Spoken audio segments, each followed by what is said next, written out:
જો તમને પીસીઓડીની તકલીફ છે તો આજે આપણે ડાયટ અને લાઇફસ્ટાઇલ મોડિફિકેશન વિશે વાત કરીશું. જેવી કે આપણા ડાયટમાંથી મેંદાવાળી વસ્તુ, સુગરવાળી વસ્તુ, કોલ્ડ ડ્રિંક્સ અને સોલ્ટવાળી વસ્તુ એવોઇડ કરવી જોઈએ, કારણ કે આ ચાર વસ્તુ પીસીઓડી માટે ઝેર સમાન છે.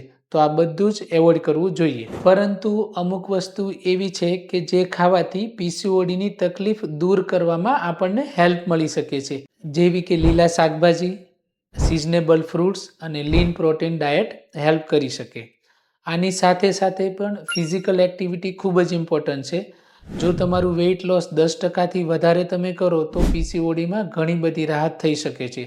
અને આના માટે તમે regular walking, running, meditation, yoga, aerobic exercise બધું કરી શકો.